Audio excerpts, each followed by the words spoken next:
bit too much attacked early. And Brasio. Reggie Moore also in the game for Angola, number 11, their naturalized player. He's guarding the ball.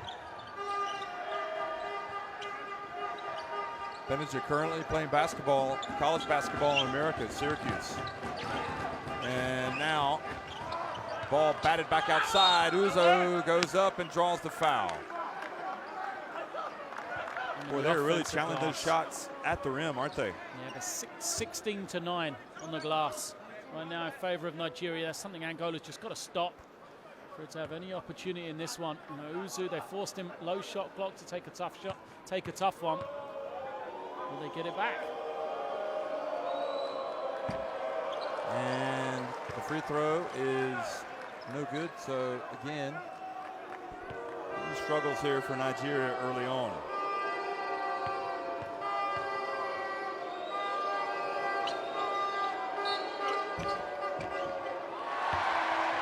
Basket is good. So we have a 7-all game.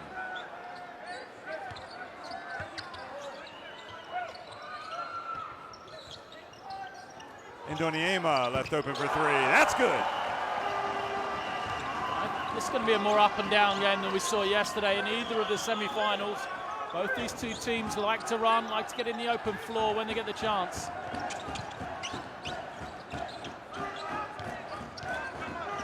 Lowell turns and goes up strong around Reggie Moore. It's a very quick move from Lowell. Very unusual for you to see him sneak through that gap to get to the ring.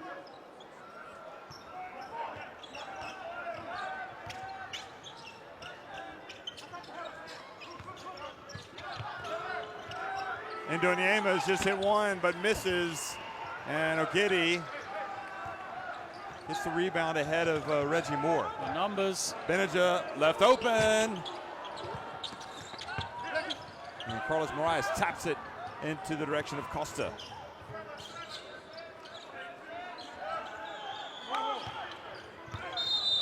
And Moraes was fouled by Uzo.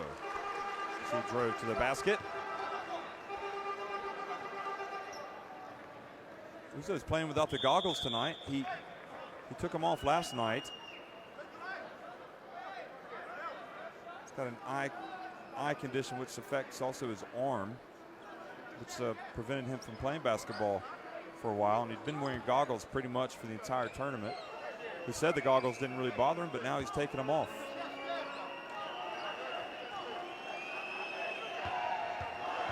I think Will Voigt was upset that he gave him shots. Yeah. Absolutely. The referee said he picked up the ball. He's going to the ring.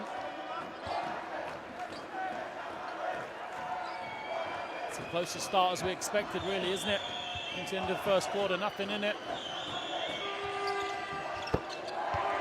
Free throw good.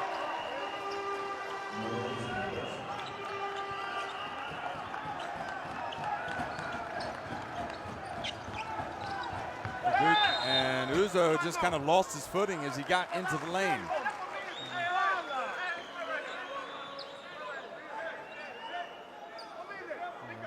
It's the right foot, isn't it? Just went from under him.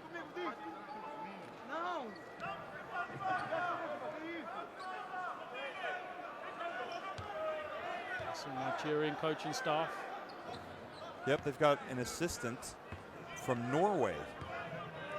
Matthias sitting next to Will Voigt. Got an assistant with the Philadelphia 76ers as well.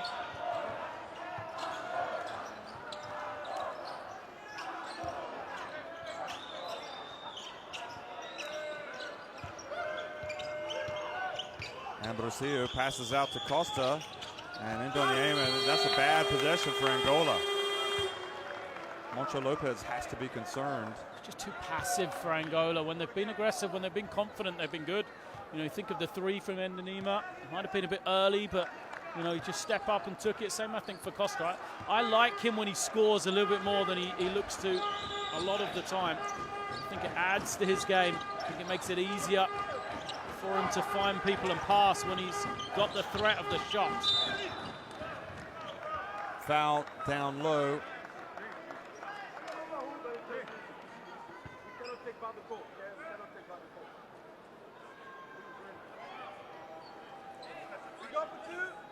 So Reggie Moore picks up the foul, his second.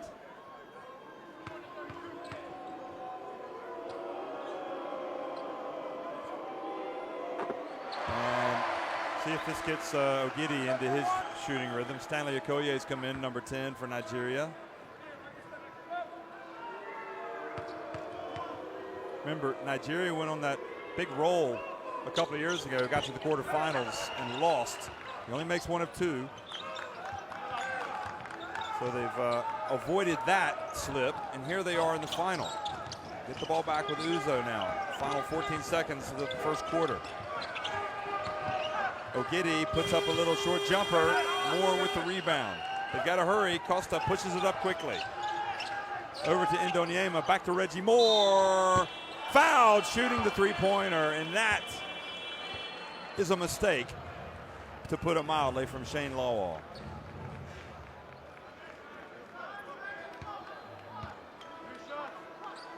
Yeah. What do you think? I'm not sure, to be honest. You think he sold it? Maybe. I would like to be closer, but if you look out, you know, he's a long way from the basket, Reggie Moore. He's a big couple of steps outside the three-point line. You've got to understand, at the end of a quarter, you can't have a breakdown like this. You know, these are the types of mistakes that cost you games. Makes the second.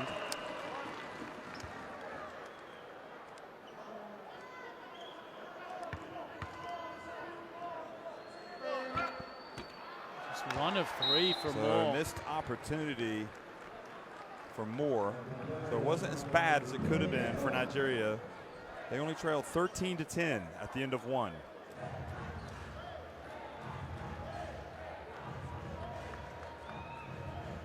I think Angola far happier at the end of the first quarter. Obviously, they've got the lead, so they're pleased about that. But I think they would have been worried about a knockout punch coming early from Nigeria.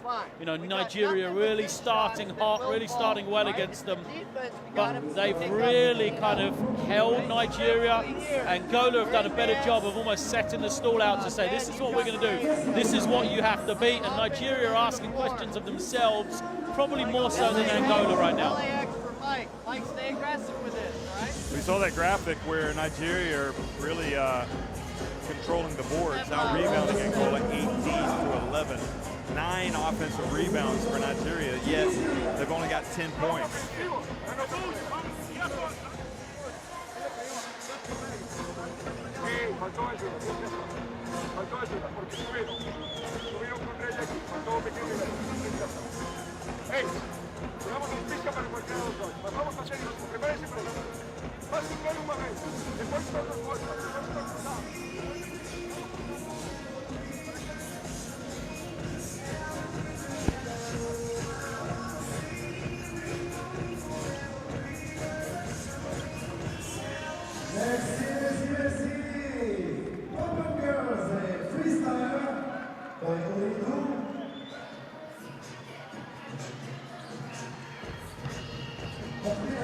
Je montre Angola et les supporters de Nigeria.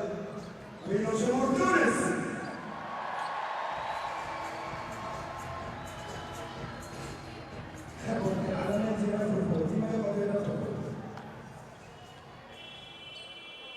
You've got to think the way Nigeria have played through this tournament, they'll start to make shots. Their percentages will come up. You know. Just 3 of 19 in that first quarter. So 13-10, Angola on top of Nigeria here at the start of the second quarter. We're in Tunisia. The winner of this game qualifies for next year's Olympics in Brazil. And the turnover goes out of bounds. So back over to the Tigers. Oyedeji has come into the game, big number 15, the center. 5 starters on the floor for Nigeria. This is the lineup early in the tournament. Didn't really give them a spark because it's gone on. You know, Uzo and Benaja especially have created a lot. You know, they've been key. Ogidi, sort of a tough shot there on the baseline. Great D, Ambrosio. And Reggie Moore drives in, was short. Now Okoye on the open floor and kind of lost it. Had to go back and get it.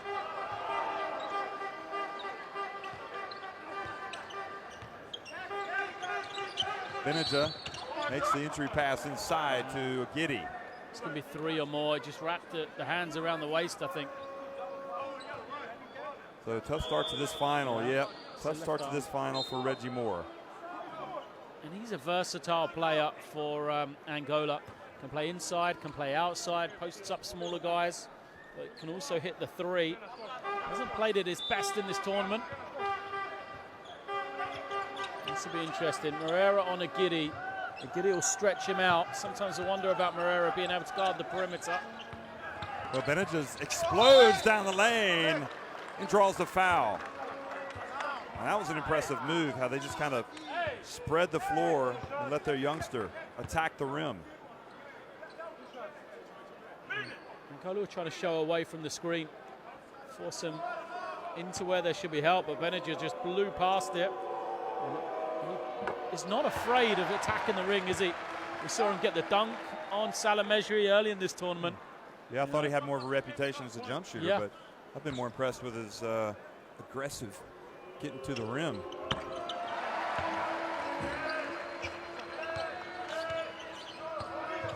Now Braulio Moraes into the game as well, the younger brother of Carlos Moraes. Press, and now usually they slip back into the zone. And technical foul has been called on Uzo for flopping. So a free throw, watch this.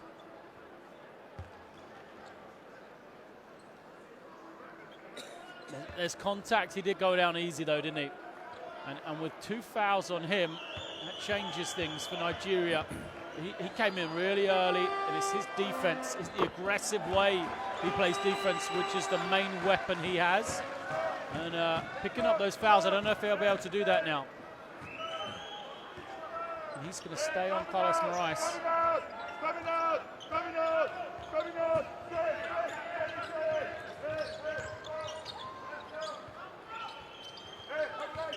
Oh, big play. And Moreira drives into the lane, but basket won't count.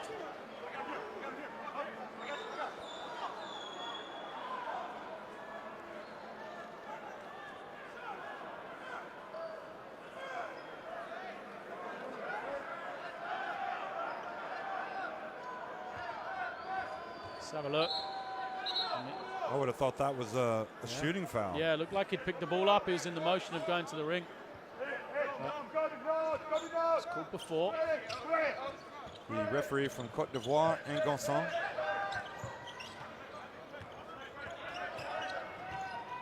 Well, I suppose you could say that Angola got the benefit of the flop, but they come away with no points there. Now, Uzo drives in. That's his answer to a flop. He's the other guy from Nigeria, just terrorizes the ring. Can get there and finish no matter who's in front of him. And Embrasiu fouled by Udeji. Udeji's no doubt on what he's doing. As soon as the spin comes, he's making sure that Ambrosio is not going to get a score. Already 3 fouls on Angola in this second quarter. So Indonyema is going to come out. Moraes comes out, and a real sharpshooter comes in, Roberto Fortes. And also Leonel Paulo, there he is, back into the game. Now Moreira kind of drifts into the lane. Oh, what hustle from Uzo. Gets it back, but only into the hands of Leonel Paulo. And they're adding some seconds, or taking it away because it didn't hit. What is it?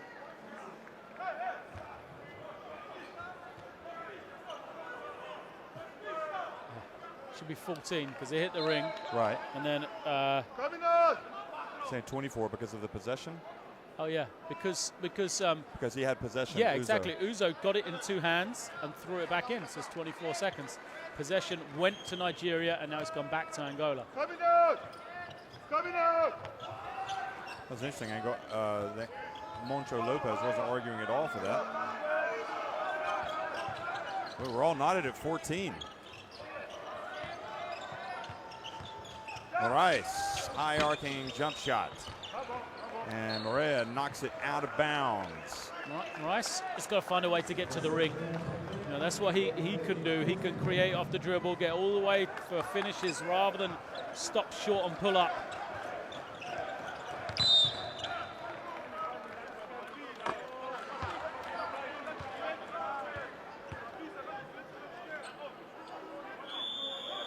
So timeout has been called with 7:24 remaining in the second quarter. And the game slowed down just a little bit. It's Angola and Nigeria knotted at 14.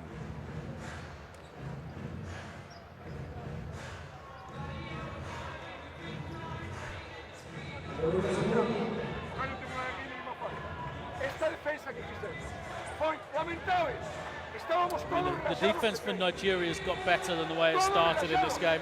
You know, it started off with breakdowns, with a lack of concentration.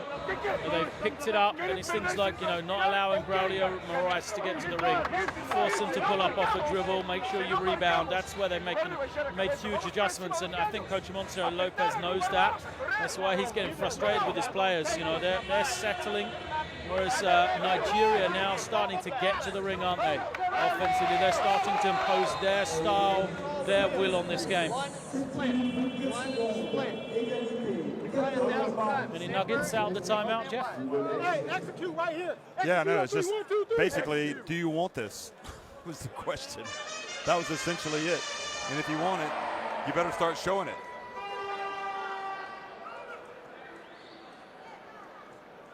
And again, it's this five for Nigeria.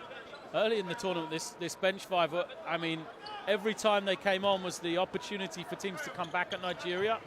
But as the tournament's gone on, this has been their strength. You know, Uzo, Benajay coming off the bench. I'll tell you, that's about as emotional as we've seen Moncho Lopez in this entire AfroBasket. He was really challenging his players. Yep, this unit has been good for Nigeria. As you said, it would appear to be slightly vulnerable, but it hasn't been the case. Now Okoye, this little space, drives in, and the foul, and no foul, and the ball goes over to Angola.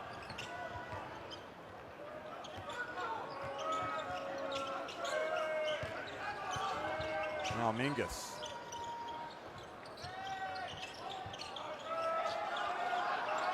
And Braulio Moraes again, another jump shot, and that was not liked by his coach. And now the turnover, careless play from Uzo, 2-on-2.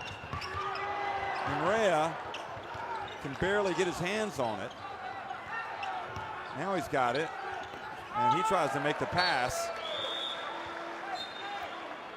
In the end, it wasn't bad, was it, from Morea? But the whole way he was doing that move, you almost shut your eyes as if to say, oh, something bad's going to happen here for Angola.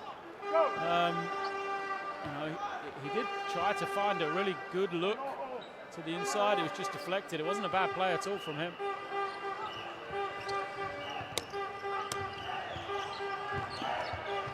This time as Ambrosio drives in, Felizardo Ambrosio, and he does get the foul called, and that is going to be a welcome sight for Moncho Lopez. Excuse me, Jeff. They're trying to use Ambrosio, aren't they?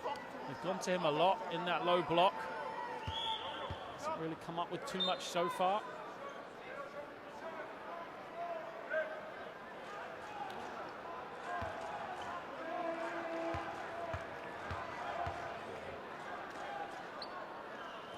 So Felizardo Ambrosio misses the first.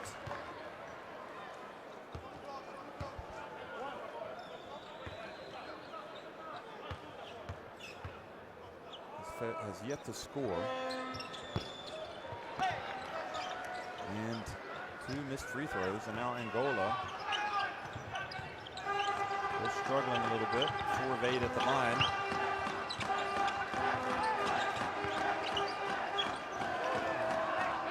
Ume has come back into the game. He's got it. He's going to launch it.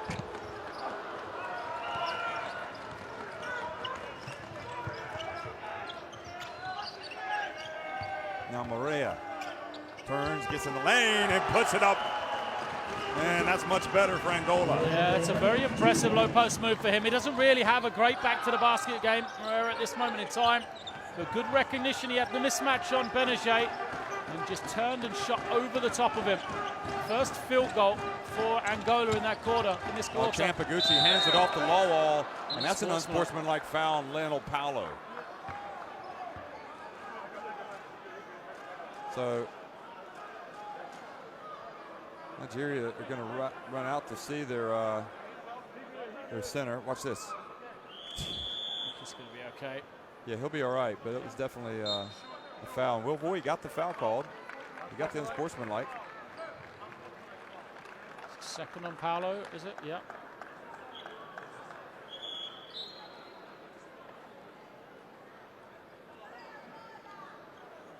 So Benajay comes out of the game. And Law makes the first. I'd love for him to get going.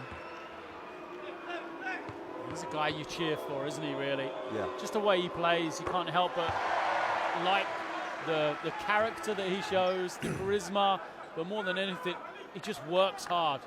And you want to see people that work hard have success.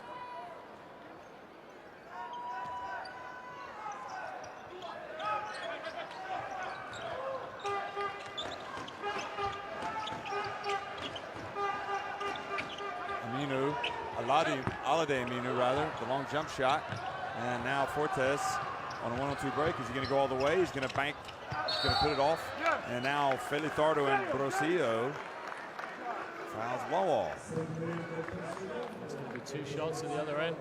So maybe Fortes would have done better to wait there. He did get an open shot. It's a delicate balance with the fact that they've been struggling for offense so much. Yeah. Sometimes going early helps because you get an early one. You know, you haven't been able to score in the half court, so you try and get something before you get to the half court situation. The problem is if you don't score, it just gives the ball straight back to Nigeria. So Nigeria now on top. I believe this is their first lead, certainly their biggest lead. This is their biggest lead. Yes, it is. They've been tied a few times. They've never taken the lead. So Valdelicio Joaquim is going to come in for Angola. Moraes for three. Good! Nope. That lead did not last long. He started pretty well, hasn't he, Carlos Moraes? He scored points. But they have not put all of the points on the board for Nigeria. No, the score's completely wrong. 19-18 it should be right now. Yeah. So we've got some confusion.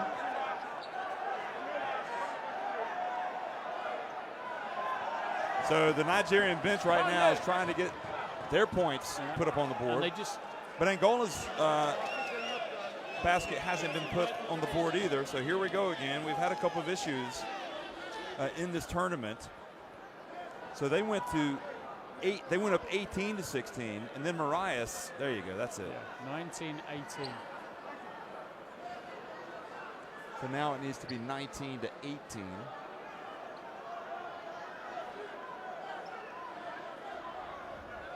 Well, this has happened a couple of times. That's more than that. In this tournament. You just want the score to be correct. That's the most important thing. It doesn't matter if there's a stoppage in the game. It doesn't matter if there's problems. It's just got to be correct. Angola at 19, that's right. And Nigeria at 18. That's it, that's correct.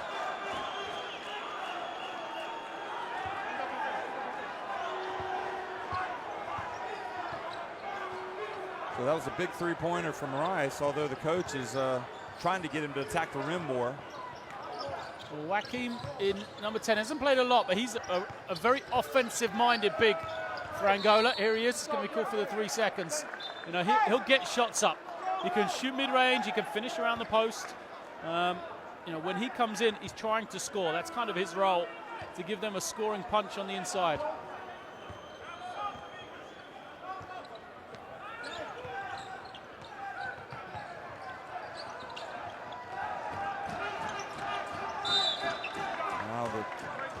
Foul's going to be called on Fortes in there, wrapping up a Nigerian defender. Really, the game is just kind of slow to a snail's pace. Yeah, every time it looks like it's going to get going, a whistle and a foul.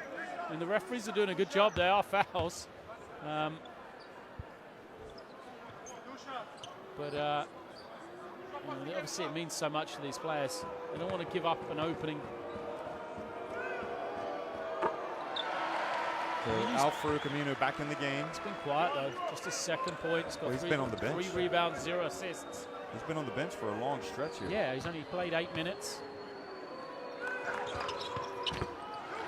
Second one is good. He's Mr. Energizer.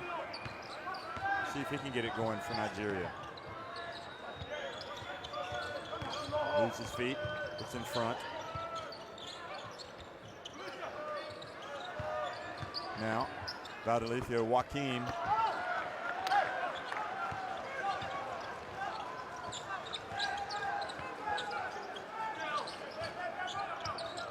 Oguchi for 3. Good! No substitute for that. Angola wanted a timeout. And almost an air ball. Somehow, or was an air ball. Mingus or Fortes was able to save it. Al-Farouq has so much size on Carlos Moraes to challenge that 3-point shot. Now Moraes for 3. And Mingus grabs the rebound. It's being played like a chess match right now. 7 on the clock. And a charge on Braulio Moraes. And Monto Lopez has to call timeout.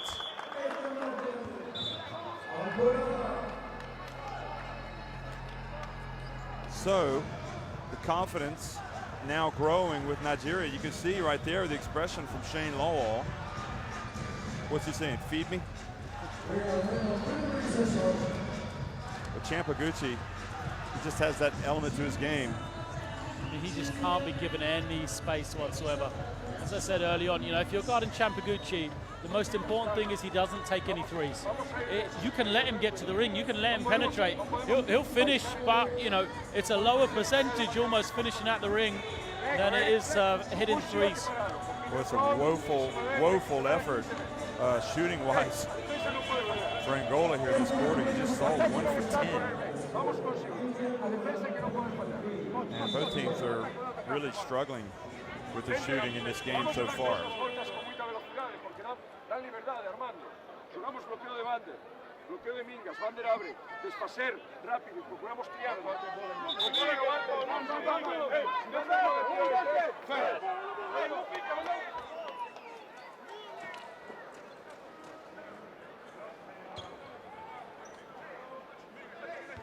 Well, Champaguchi has a game-high 9 points right now, coming off a huge semifinal against Senegal.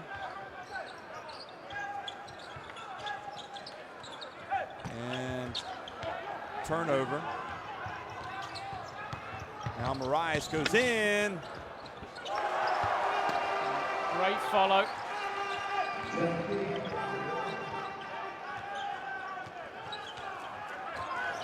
That's Moraes with 9. I was wrong on that. It's Champaguchi. Has the 2 threes. And the turnaround is good from Alade Aminu. That's a tough finish from Alade Aminu. That's a kind of, he's probably hit, I mean, Loal's shown a bit in recent games, but Alade Aminu is probably their best low post scorer. And it goes to Valdelicio Joaquim, and he has the ball stripped. Great hustle to get it back, though. And the jump ball. And it goes back over to Nigeria, who are in the ascendancy. Oh, good Great hands, yeah. It looked like a foul to me on the first one. You see the replay again, though. Excellent call from the official. Lowell hands it off to Al-Farouq. Oh, and he goes up for the dunk in the and one.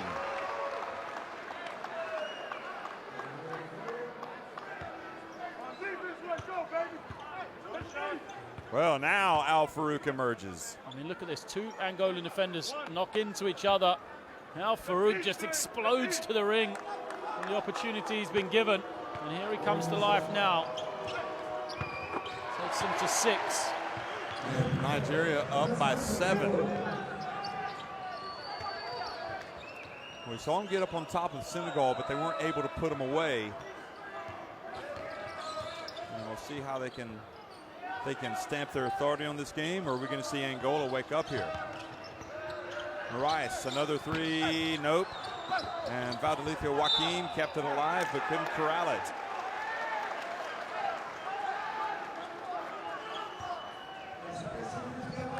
You feel like the game's starting to get away a little bit from Angola. Yes, there's always crucial periods, and again, Nigeria going to run here. It's going to give them great confidence getting into the second half. And for Angola, if they can recover it, then they'll be comfortable. Gucci. Yeah, Gucci misses, but offensive rebound for Lawal, and he gets inside, and that's a goaltend. And he sticks his tongue out as he runs down the floor. That is a tough make right there. Yes, it is. And he's trapped under the backboard, just, comes out on the far side somehow. Valdelicio Joaquim misses badly, and Angola are regressing.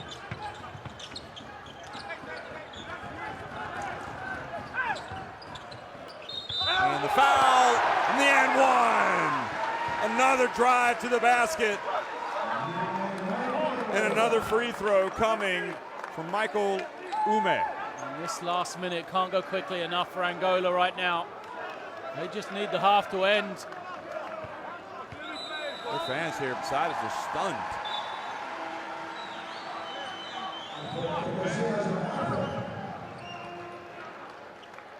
It's not been a great sequence for Valdelicio Joaquim. I mean, he goes out complaining. You could see he was frustrated. He was saying stuff to the bench, but it hasn't been a good stretch for him.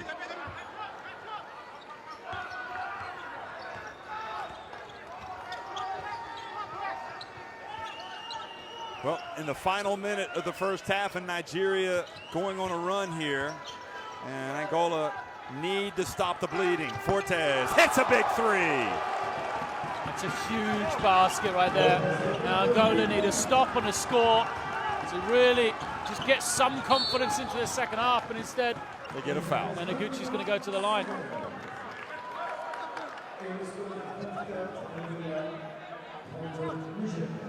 Here's Fortes.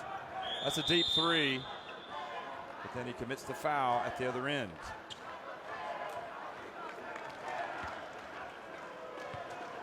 So Alade Minu's coming out. Ogidi comes back in. And the free throw is good from Champ Aguchi.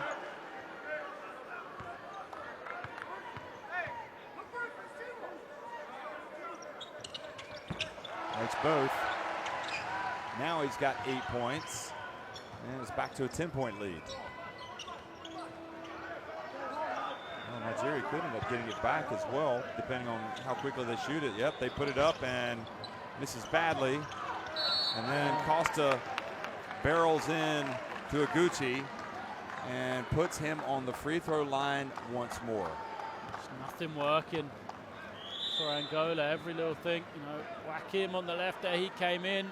He had a couple of great opportunities, but it just rolled out on him, or he missed, or the rebound, hit the finger and went out of bounds. Now Costa's close to a rebound. Rather than him get it, it's two free throws to Champaguchi at the opposite end.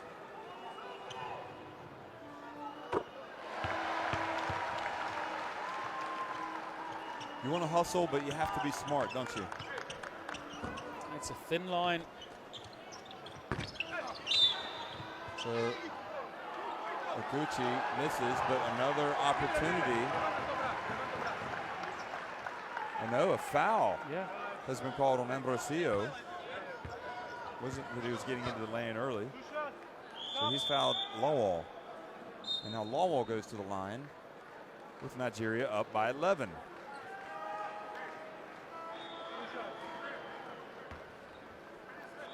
Bad foul on Ambrosio.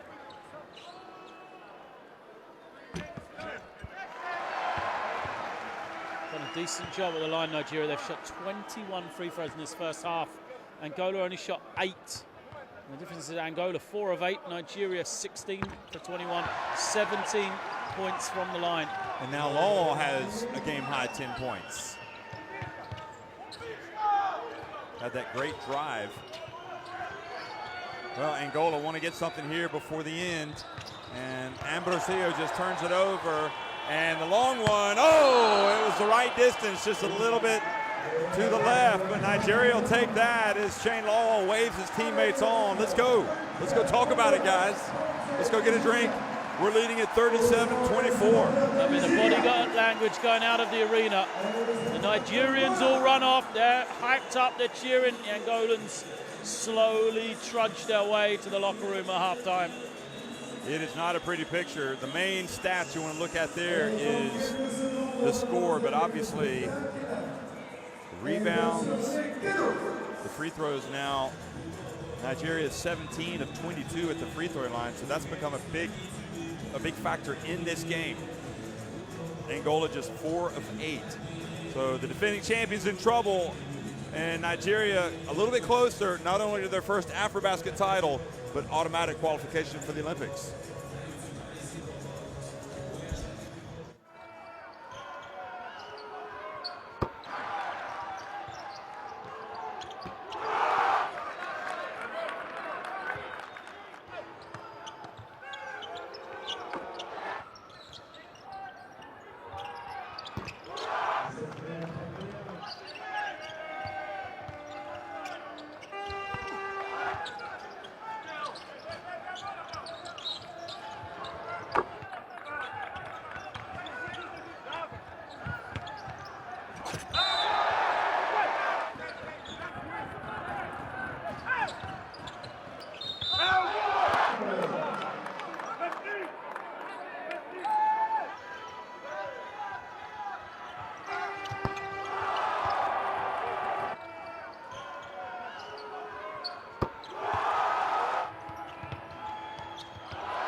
Je cherche la Nigeria. La Nigeria. Nigeria.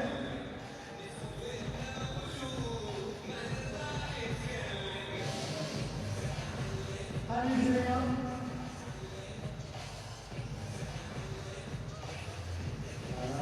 Look. Yes. Yes.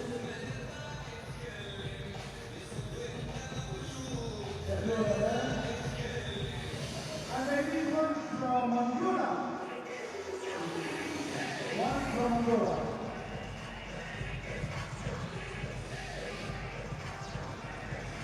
Good.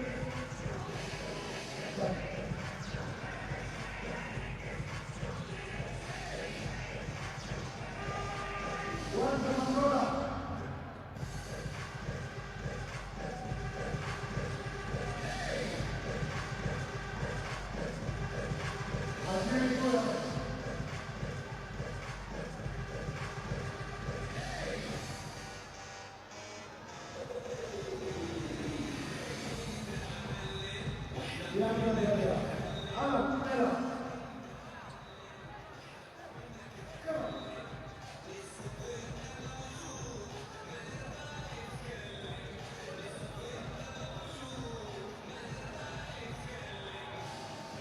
Bien. Alors. Prisa. Yes. Prisa. The prisa. Go. Prepare. Yeah. Il faut l'encourager. Sigan. Oh. Et la troisième. Ok. Ok. Maintenant, c'est monsieur de Nigeria.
littéraire et de Tunis la baisse.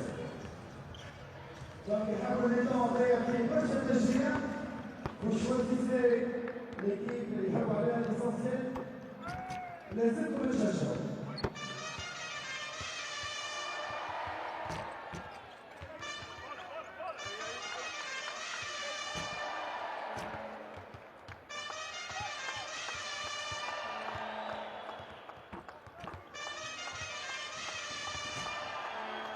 Alors, je suis en train de voir encore le public. Ce sont les supporters d'Angola. C'est ça? Angola supporters.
And jump in, right?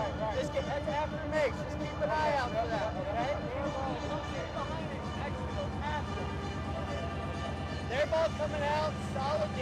First play for us is weak. Shane will start.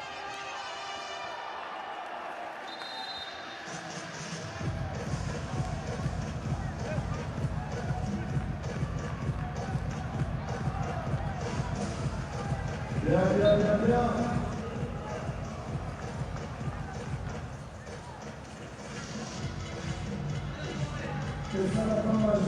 Angola وشبعنا من نيجيريا والكويت سوينا بالكويت.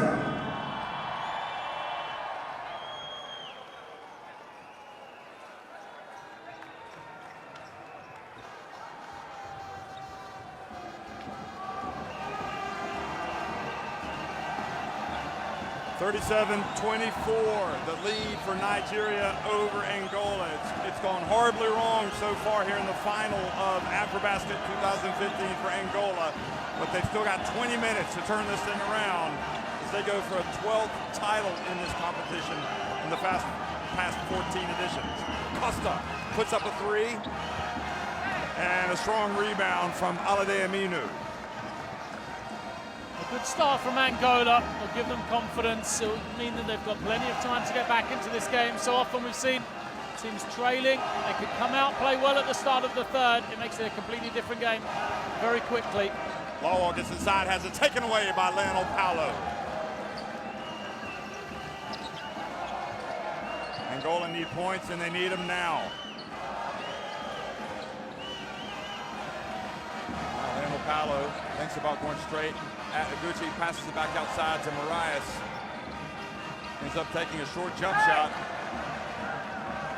Now back to Al-Farouq Aminu. And there was contact and no call. Morais gets inside. Costa again puts up a three. Well, I guess they're trying to speed the game up a little bit. Yeah. And that can work, but it can also backfire hardly. I think both teams will be happy with a quicker tempo. Costa's got to start to score. Costa. 0 points. Yep, now the steal from Lionel Paolo. Paolo gets it on the break, and unsportsmanlike foul called against Nigeria.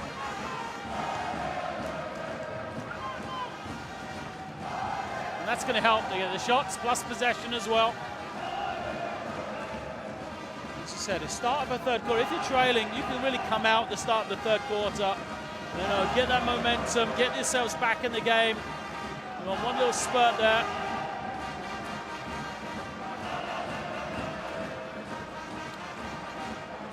Well, big play here early in the third quarter, and really it's just what Angola need, but now they have to take advantage. And that is not taking advantage. They are struggling at the line. We've seen this from several teams in this competition. It's amazing to know that Lionel Paolo was the leading scorer in the Angolan League. Leading scorer and MVP, because, you know, in this tournament, he hasn't looked like he has offense at all. It's been all about his defense, and he's given nothing to them offensively whatsoever. They are now just 4 of 10 from the line, Angola. So they've only made 4 free throws. The other side, Nigeria, got 17 makes right now. Where do Angola turn right now? Do they go to Indoniema? Well, Morais is going to put up a three. And the save. Now, Alade Aminu gets it to his brother, and he wasn't able to beat Morais, but Morais knocked it out of bounds. So, from an unsportsmanlike foul, which also gives you possession, Angola came away with nothing.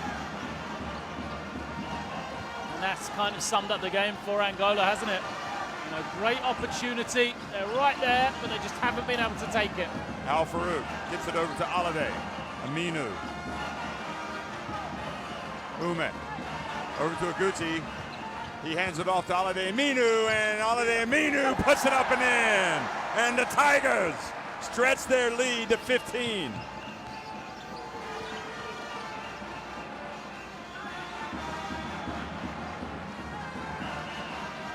Carlos Morais.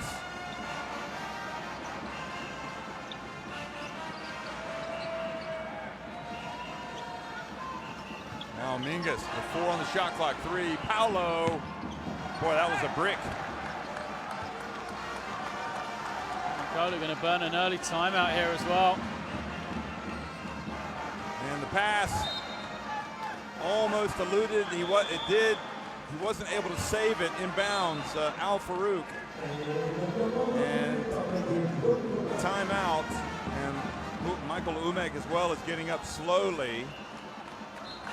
Really slowly up at the top of the corner of your screen. He's bleeding, I think.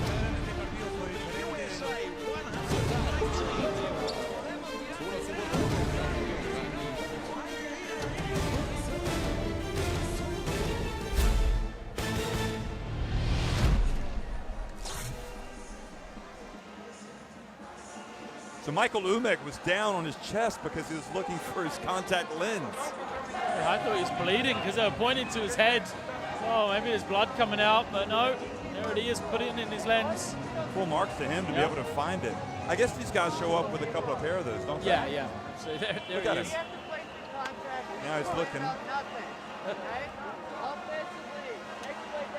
And then he gets down low, real low, and then he finds it. He's like, I'm going to go get it. I got to hurry up. I got to get to the timeout. Another steal from Ume. First of the loose ball. That's what Nigeria have done. Angola, even with the energy, the effort, the penetration come on the previous possession from Champaguchi, and 3 guys ran at him for Angola. You can't overhelp. If you're going to overhelp on him, you know, we said he's probably not a great finisher at the ring, not, you know, an elite level finisher, but you can be sure the other guys, Lowell, Al Farouk, and Aladi Aminu, are going to be able to finish a really high percentage wide open. Moraes now attacks, puts it up, misses, and Morea gets it back, puts it up, and a foul called on Lowell from behind. Better play from Angola. Moraes, you know, created, got a good look, and Moreira was there.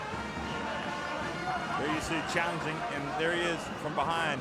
I tell you, if he got him, he only just nicked him. So Giddy's going to come in, presumably for Lowell. He's like, I didn't foul him.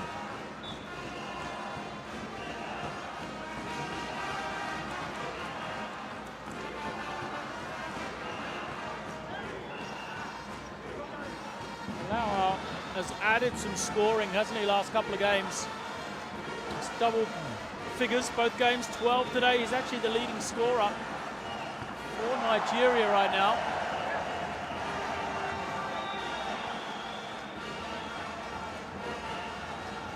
So that gets it back to 14. You know, maybe in this situation you just need, as well, Morea just to turn him loose. You know, get him the ball, let him try to create, because they don't look very good.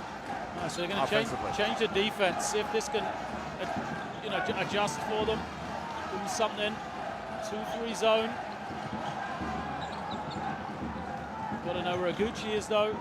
Well, out to a Giddy for a jumper. I think that Angola will settle for that. Yeah, it's the right guy they want shooting the three. And now Mingus puts up a three. They're just trying to get it all back at once. Umek for three. And the rebound, Alade Aminu. And Al Farouk takes it back. Well, Reggie Moore will come in. He's a three-point threat.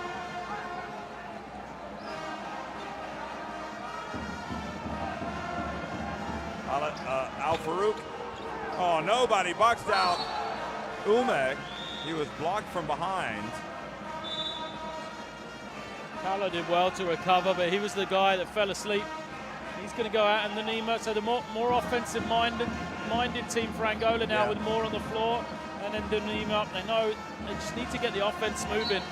Absolutely. If they don't start scoring soon, it's just going to be too late. Long one, and Reggie Moore wasn't able to bring it down. And the tip in for Nigeria. Ogidi gets inside, gets his first points. Boy, the well is dry right now for Angola. Quick shots for them as well. Alade Aminu traveled. I think it was the right call, just slightly late.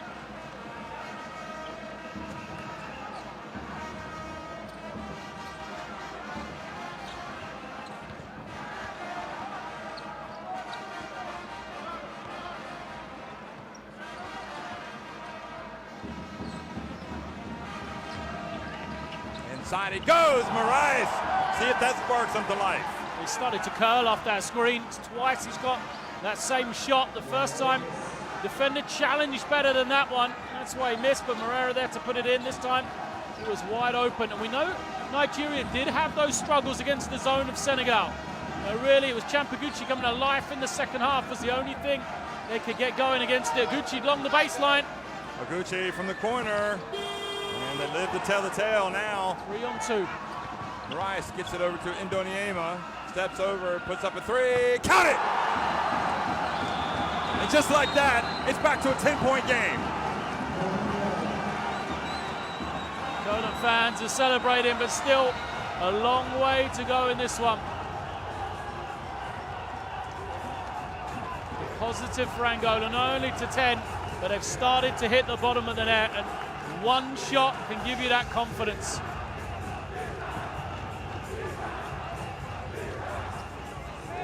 If he curls and your guy screened it, you have to be there for it, okay? Then when you see a zone, keep with the play running. Strong, weak, whatever it is. I'll tell you, as bad as Angola has looked offensively, they can look good. As you said, confidence can start to grow with just one made shot. So you got to jump to that elbow to give me Hey, rest break one. Rest break one. Get in zone run. Okay? 4:25 to go. Angola, look at that. They're just 2 of 10, but one of those 2 just came from Indoniema. These guys want to get back to the Olympics, don't they? Oh, yeah. So do Nigeria. They were in Beijing, Angola, but they didn't make it to London. It was Tunisia and Nigeria representing Africa.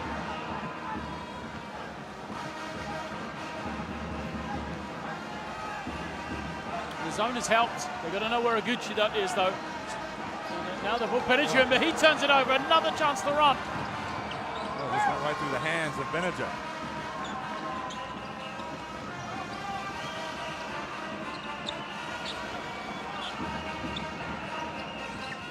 Inside to Maria. He puts it up with confidence and hits it. I mean, we've seen a better back to the basket game from him today than all tournament. That's 2 nice post moves he's made. And you can see Angola starting to believe now. May have to go back to Lawwell with the 3 fouls. Benadja. How stagnant the offense has gone for Nigeria once more.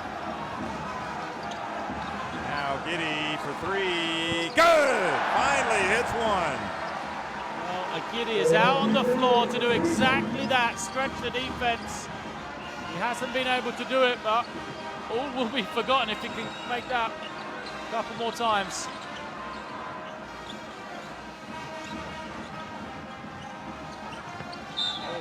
And Holiday kicked that ball.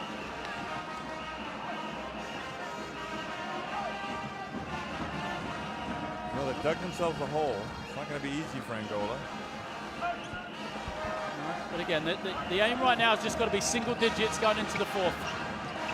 Well, they get it. Nigeria get it back now.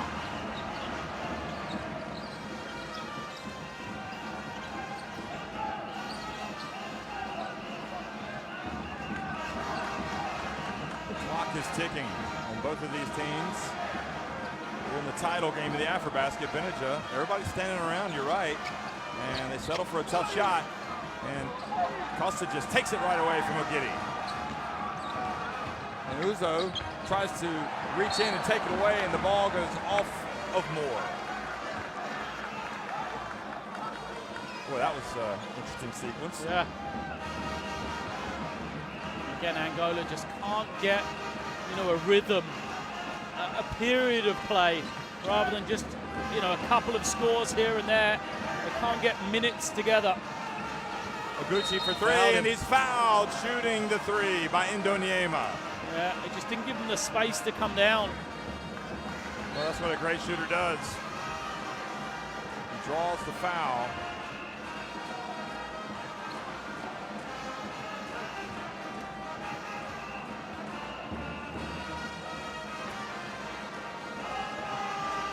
So, free throw good from Oguchi. And the momentum had shifted just a little bit. With the Indoniema 3 and the Maria play in the low post, and now Nigeria have gone back in front by 13 and 14.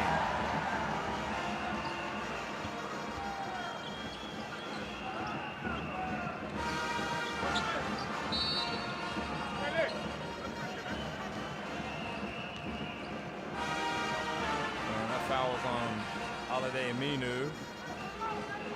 So that's his second.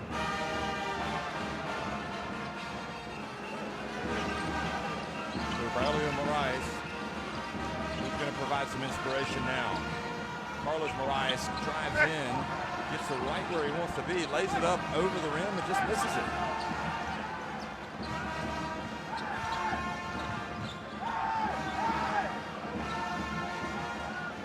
It's incredible, isn't it? How they just kind of stemmed the flow of points from Angola all of a sudden. Gucci's open. The 3, and the follow, and a foul called from behind, I believe, on Moraes. looking around, aren't they, Angola? Complaining to each other. They're separated. Nigeria huddling up.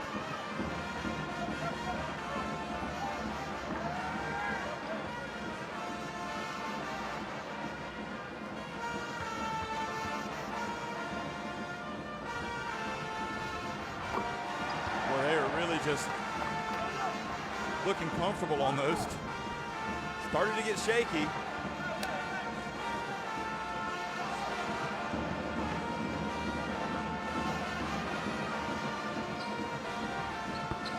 Second one good from Ogidi. He's playing well here in the third quarter. And they're just shooting at 81% from the line now.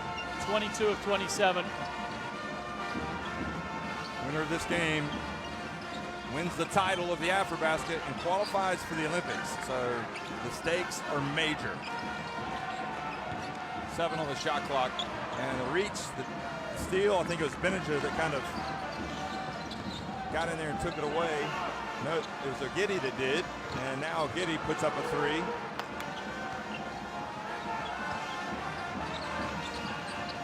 So now for the final minute of the third quarter. And Ndonyema for 3. That's good. Wow, he shot it well, hasn't he? From the three-point line, Ndonyema, 3 of 4. 13 still. Back to 13. So plenty of time. They've got to get some stops, get some makes. Uzo drifts in, misses. Holiday Imuna with the rebound, passes it back outside to Benninger.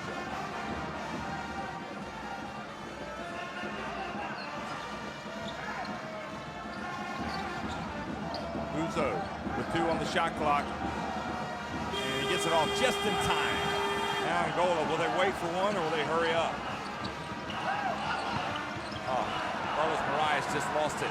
Gives it back to Nigeria. An unsportsmanlike foul has been called on Angola. They are just imploding.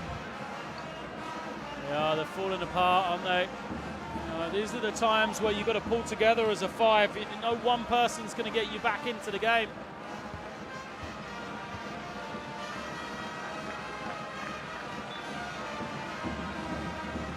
So unsportsmanlike, heads bowed over there on the bench, the Angola bench. And Oguchi makes the first one. So we saw Nigeria lose in the quarterfinals 2 years ago in a big upset to Senegal. And here they are now looking pretty convincing against Angola. Yeah, we said, did that loss against Tunisia come at the right time? They took it in the group stages. Yeah, I don't think there's any rather than question. the knockout, and it really has seemed to inspire them. Angola got one foul to give here. So Una's going to try to put it up. All right, did not get it off in time, but Nigeria nevertheless go to the bench, still on top by 15 points.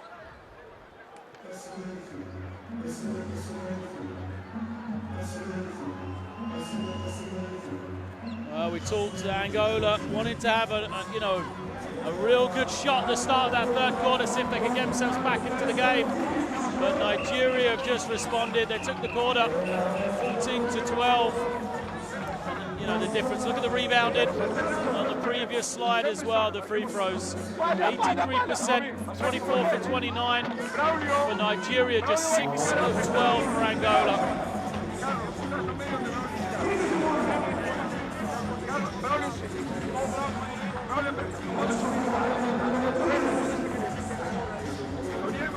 They have to raise the tempo somehow. 15-point lead isn't a major problem. It's more the fact that Nigeria now seem to have found their offensive rhythm a little bit more. I mean, they had 27 points in that second quarter.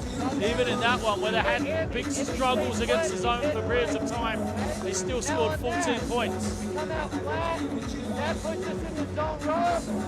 Change will be the second one here. Yeah, I mean, can Nigeria be susceptible to pressure from Angola? They're going to have to try something. Yeah, it's going to be high risk, high reward, isn't it? Because right now, Angola, they see Ndonyema trying to cheer them on. They haven't scored more than 13 points in a quarter. So if they go at that rate, they're never going to get, even if Nigeria goes scoreless, they're still going to win the game in the fourth quarter. So that's got to be the thing for Angola. They've got to ramp up the offense.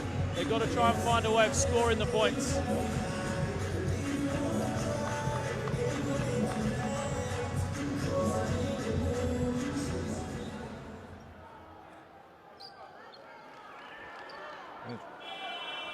It's easy to forget that Angola actually got on top of Nigeria. They led by as many as 6 points earlier in the game. But they are trailing right now by 15. Now Benija. Giddy goes baseline, spins back outside to Uzo. Uzo puts it up and is blocked, but a foul.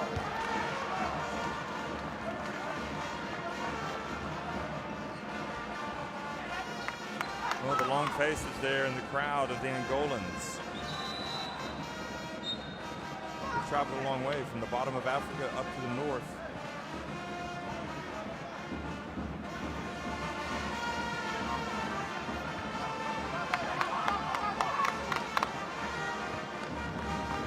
I don't think he's happy with the call, is he? No. He very clearly said that's not a foul. I was surprised the foul was called, actually, but I couldn't see the reach. Well,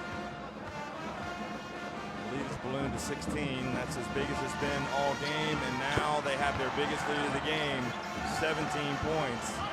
A tournament where we've really had a lot of close games, a lot of thrillers. This one is decidedly in the favor of the team in green, the Tigers.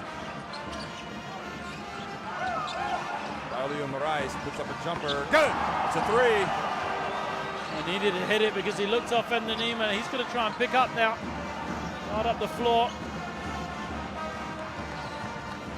So that gets it back to 14 points. See if that's something they can build on. Benija. Ume for three. And the long rebound back out to the Tigers.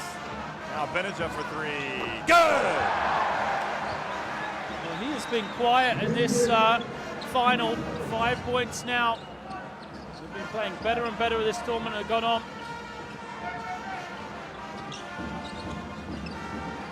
Reggie Moore puts up a three. And Angola. Desperate times for the powerhouses of Africa.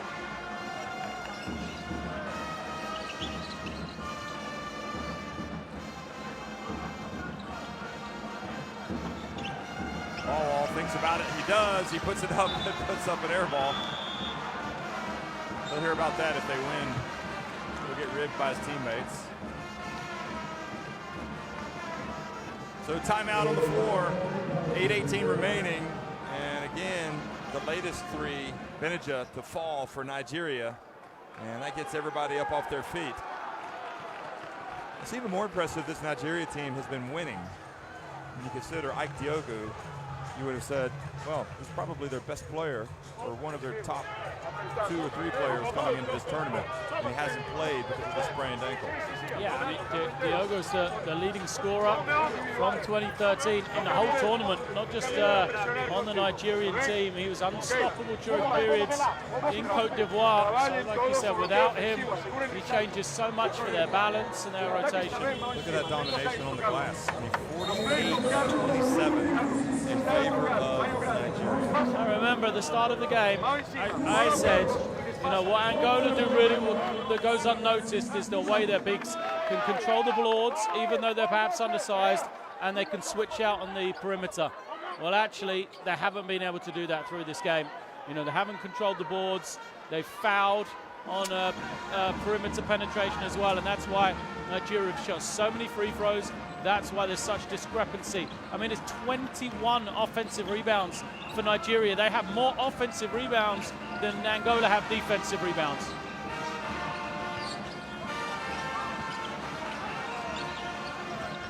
Bounce pass to Ambrosio, and traveling. Now Angola have to get back and try to get some full court pressure here. Some long looks, long faces.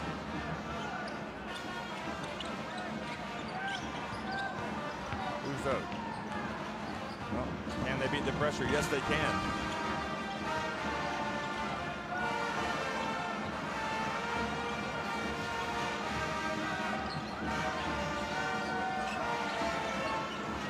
Now Benja passes back to Ogidi. And another offensive rebound for the Tigers. Boy, just pure domination on the glass, 50-27.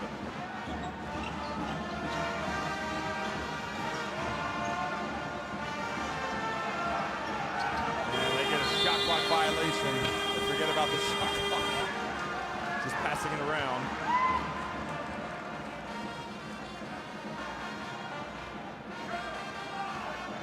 Well, it couldn't be going any better for that team, could it? Will Voigt, he was calm early when things didn't look good for Nigeria.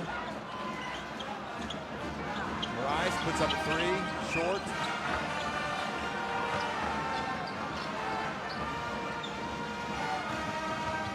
Uzo drifts in the lane, puts it up and in.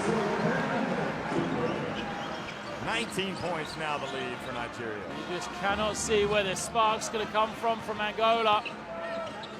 I wonder about whether they have the heart to get back. That's a good start. Braulio gets to the ring the first time really he's got to the paint, isn't it, in this entire game. Try to trap Uzo, but he passes out easily over to Ogidi. Now Benja. And if two players are going to trap, everybody else has got to be ready to rotate to try and steal in this situation. But here Angola have two players run to the ball and you know, it's just an easy pass out.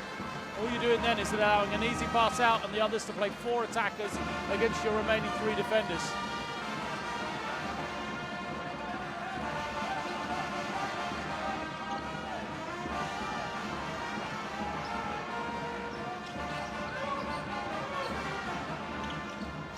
Now the dump down low. And another basket for Ogidi.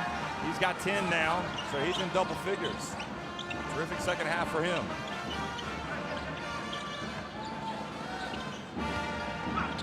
Braulio again, another one, second in a row.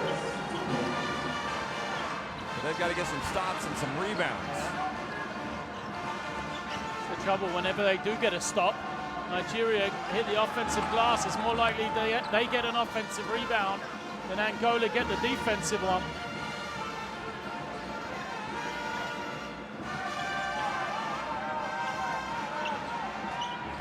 Doniema with his hands all over Al Farouk.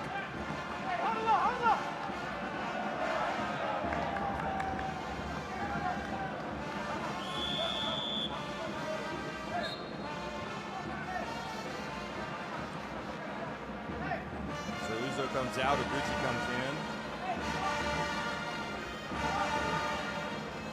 Years and years and years of pent-up frustration probably for Nigerian basketball fans all being unleashed here tonight. Alley-oop pass, and Al Farouk not able to convert.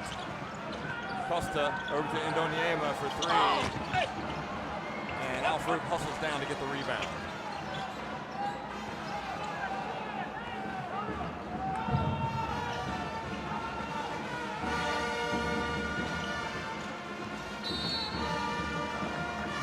Blocking foul called on Ambrosio.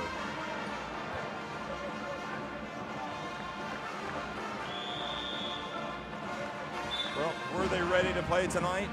Angola, were they, you know, they came out, they had the early lead, but they didn't really, you know, they had some opportunities they did take advantage. They were struggling offensively in the first half. Yeah, I think they came to play, they wanted the game, they were fired up, but, you know, just the Nigerian performance has been better. You know, they really have taken away Angola from certain areas. They contained their penetration in the first half.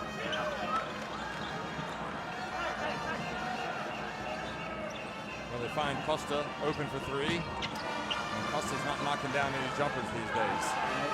And then Yema puts up another one. Now they get it to Morea, and he is fouled.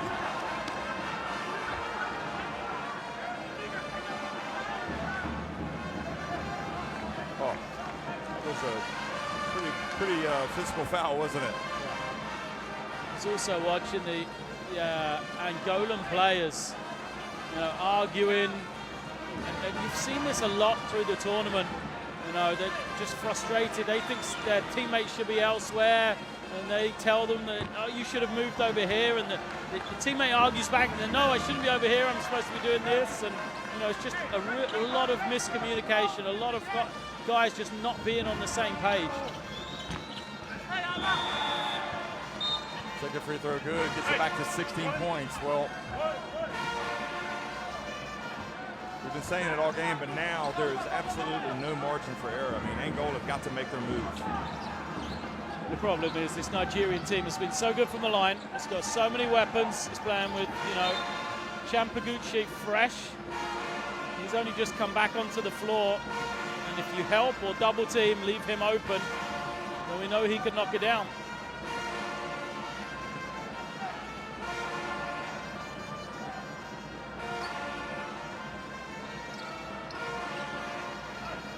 So the inbounds pass. And Maria.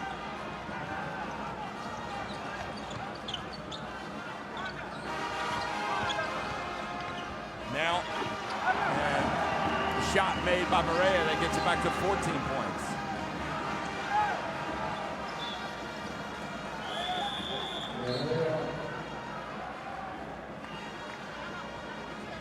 There's 14 points. It's not impossible, but it can still happen here for Nigeria. Plenty of time, and they're going to start hitting. They need some threes, they need a spark.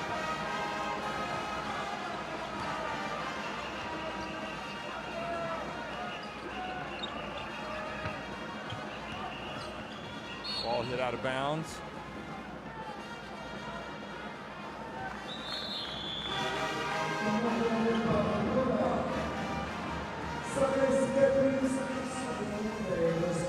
So timeout on the floor. Nigeria on top by 14. And you can see a little bit of hope there for Angola. They're going to have to pull out all stops.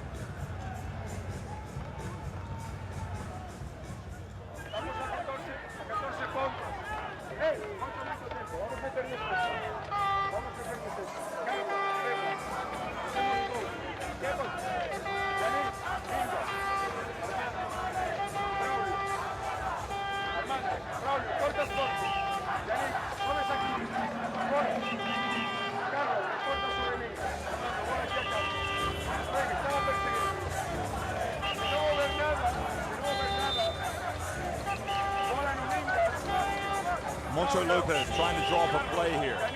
Angola came into this tournament with high hopes of a 12th AfroBasket title in the last 14 events. But having won it in 2013, convincingly beating Egypt in the final, they're now on the ropes, to put it mildly. They've got the ball, they're down 14. Three-pointer would get it to 11. Maybe they'll go inside. It's going to be Braulio Moraes. Good! Well, that gives them a little bit of hope. Maybe Nigeria will get tight. You never know. Yeah. Angola have still got to believe that they've got a chance. That's the main thing. Got a tie up here. Gucci. Now they can't foul, under 10. Yeah, and Nigeria content to take seconds off the clock. And they whip it over to Ogidi for three, and stays out. Now again, another opportunity. Rice is going to be open. And Rice is going to drive down the lane, take a crazy shot. And Costa hustles, gets it back to get it over to Moraes for three, and misses. Started off making everything, Carlos Moraes, early in the game. Thought he looked really Farouk sharp. Drives in. Yeah. Moraes looks really sharp, but then from that point, 3 of 18 now, just 2 of 10 for 3. Well, I know you can't have the same guy shoot every time, but his brother, the younger Moraes there, Braulio, had just made the 3. Yeah. He didn't get a touch.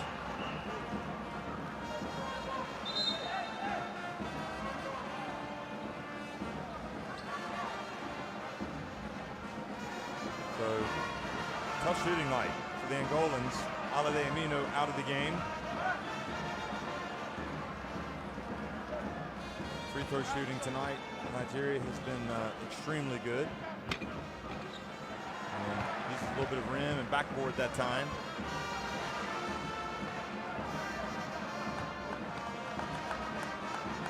So he is 5 of 6 today, or tonight.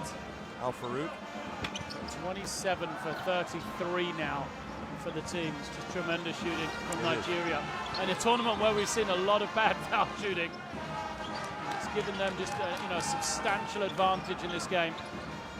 Now, Yanni Moreira turns, puts up a difficult shot and makes it. Puts it back to 10. Still a lot of time. Absolutely. And we saw how Nigeria did not close out Senegal. Yeah, Angolan fans are starting to make some noise now. Get into single digits, it just looks a lot better. You feel better, but... Oh, early in the shot clock, and he hits it anyway. Chamberlain Noguchi, 17 points. You could be looking at the MVP folks. Braulio Moraes, and that Noguchi three-pointer was a dagger. Michael Ume, another three for Noguchi, and Lawal gets the rebound, misses. Uzo there for the putback. And that is probably encapsulates the entire game. Yeah, absolutely. Nigeria in transition, finding Noguchi open, getting their, a lead player for them, shots where he wants them, and then the effort to get second and third shot opportunities. Mingus buries a three. Back to 11.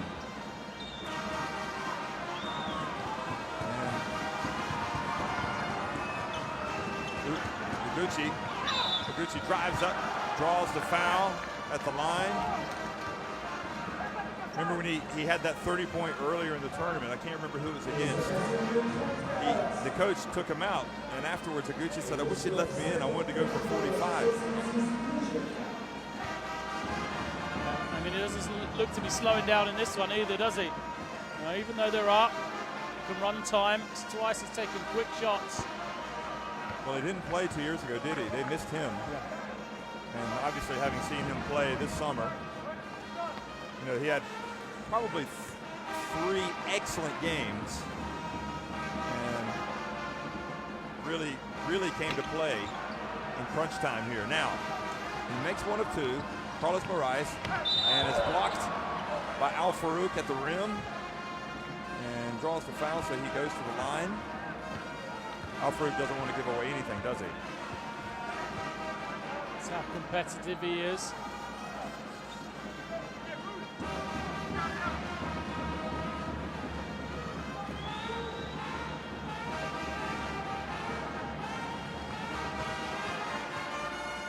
It's a 12-point game. Again, if he makes these, but he doesn't. I was going to say, he gets it back down to 10. I mean, you just think a run's going to come from Angola, but then the trouble is time's just ticking away on them, isn't it? Yep. Every time you think, oh, this might be the spark, you look up and it was 3 minutes, 2 minutes, now we're at a minute and a half. Yep. Clock is definitely the enemy. The trap. Noguchi. Oh, Costa took it away from Noguchi and then went into the hands of Al Farouk. Did they get it? Yeah, just in time. And now Will Voigt tells his guys, let's don't be in a rush here. Let's spread it out. Al Farouk drives in, makes the shot.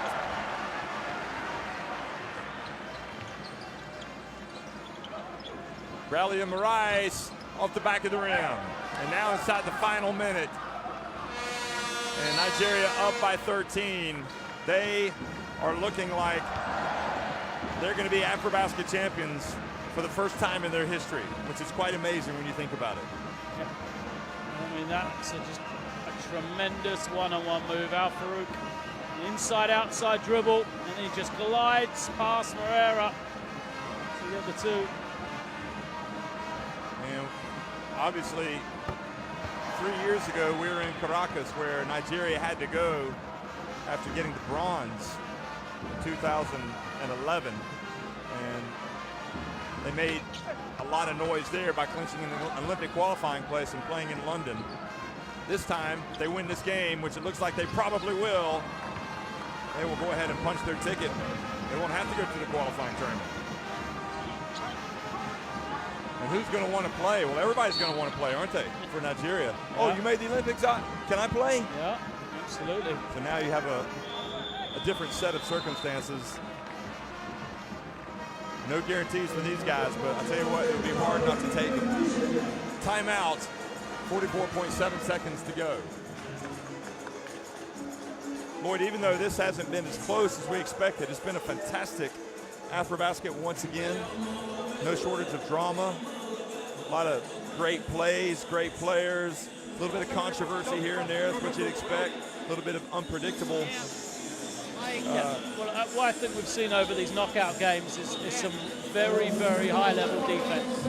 You know, the defense probably a little ahead of the offense at this stage, and that's exactly what we've seen here in this final, isn't it? You know, the Nigerians defensively have just put the sword to Angola. They've taken away primary option, and they forced the ball into the hands of guys that don't really want it in the spots where they don't really want to be having it. So, you know, credit to Nigeria and what they've done, credit to the Nigerian coaching staff.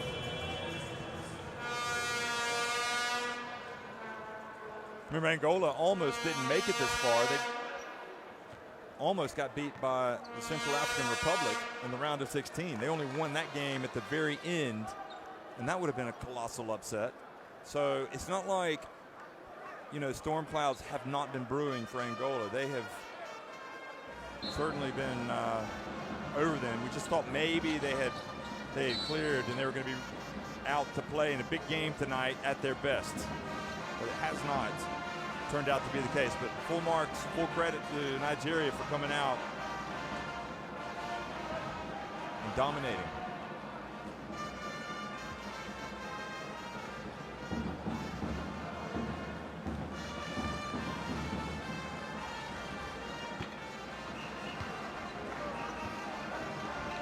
So long faces over there on the Angolan bench.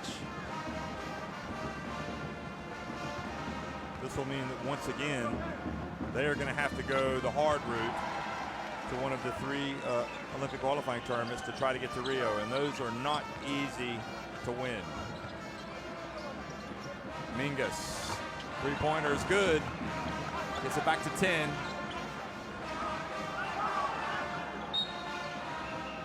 And Al Farouk was content just to sit back, draw the foul from Yannick Moreira. Work on his average a little more. Two easy ones.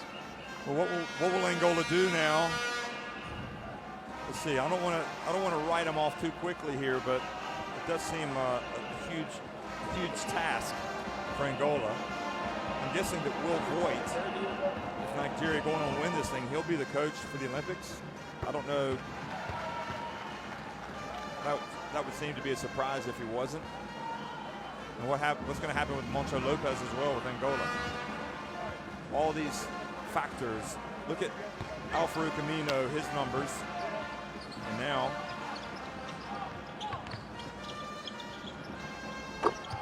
Moraes finally makes a three-pointer. Well, that gets it back to 71-63. Get a turnover. Get it to Aguchi. And they waited and they fouled him. 21 seconds left on the game clock.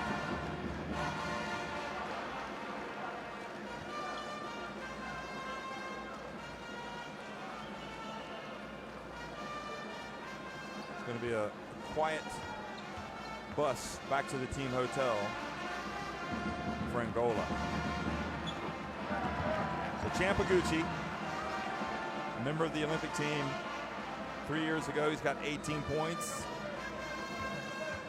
That is a game high, 18 points. Now 19 points.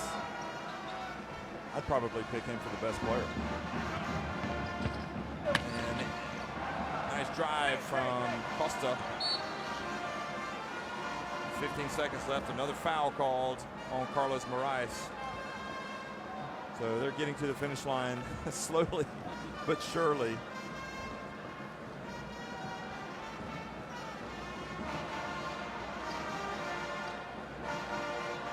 Earlier today, we saw Tunisia pull together, bounce back from last night's loss to Angola to win the third-place game. They prevailed against Senegal.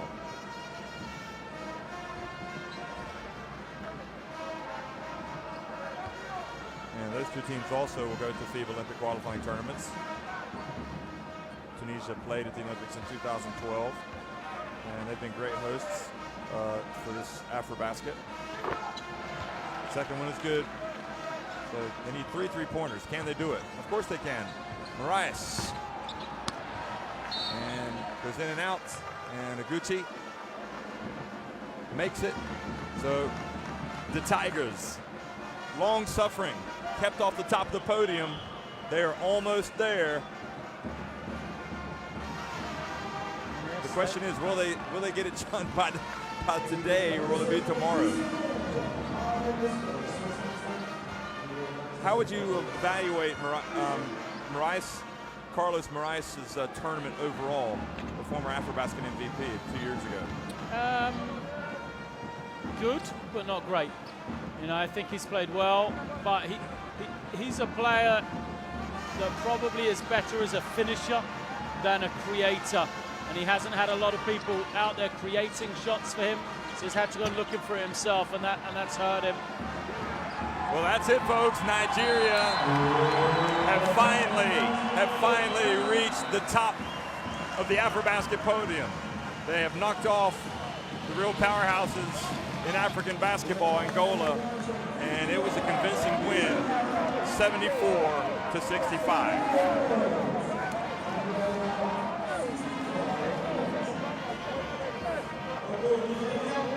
Well, Lloyd, let's be honest, it was a bit anticlimactic, wasn't it? To a great AfroBasket, Nigeria, the wake-up call came against Tunisia. They lost that game, and they weathered the storm yesterday against Senegal. Here are the stats. You know, you're going to look at the free throws as being important stats. They really did attack the glass. They got in there, and look at the rebounds. They completely dominated the boards. Yeah, it was only late on where Angola got more defensive rebounds than Nigeria had offensive rebounds. And if that's the case, you're just never going to be able to win a high-level game. So congratulations to Nigeria. You know, the rebounding, the free throw shooting were the two major discrepancies. So what now for Nigeria? They have booked their place at the Olympics. They are going to be in Rio de Janeiro next year. Look at that. And everybody's got their hand up saying, I'll go, let me go. And the Nigerian Basketball Federation, well, they're going to have some tough decisions to make. And for Angola, it's going to have to be the hard way if they're going to make it. So that is what they're going to be presented here, the AfroBasket Trophy. Look at the party. The party is on, and look what they're doing.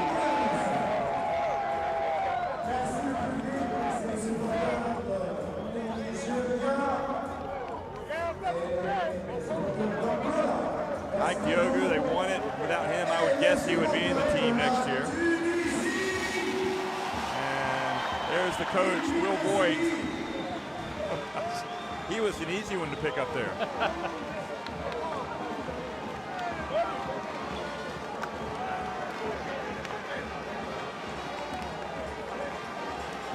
Who has been the most important player? I know it's a team. I know it's a team game, but who has been the most important player for Nigeria? There's Will Boyd. I mean, maybe he's been the most important. He came in, he's not a player, but as coach, and brought calm to the team. I mean, you've got to look at the way he executed that defensive possession against Senegal at the end of regulation. As a player, I think you probably got to say Champaguchi over the body of the tournament. You know, Al Farouk Aminu is a superb player, arguably Nigeria's best, but just for his influence on this team, I mean, Champaguchi, where would they have been against Senegal if he hadn't have come to life in that second half? Where would they have been early here as he hit those couple of threes? I mean, teams looked to zone, but they just could not zone Nigeria with the threat of Aguchi on the floor. Yeah, there's nothing like a scorer, and he was impressive. And these guys These guys deserve a lot of credit for the way they came together at this tournament. They weathered the storm.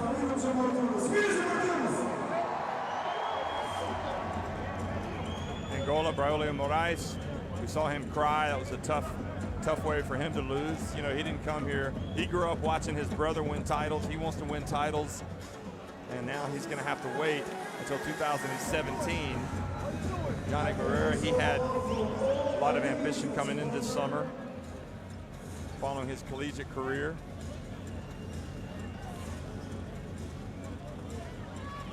There's Moncho Lopez.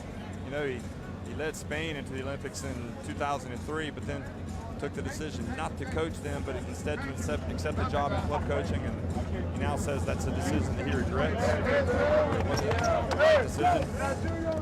So, Nigeria, all hands together, moving forward, and they will step up to the top of the podium. I think that's justified over this tournament. Obviously, they played superbly well today to deserve this final victory, but their performances have been the most consistent of any team that we've seen here in Tunis. You know, they had the blip against Tunisia, that refocused them, and I think they are worthy winners.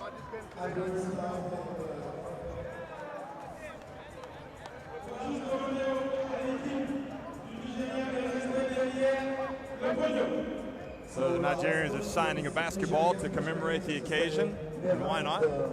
It's not every year you win an AfroBasket.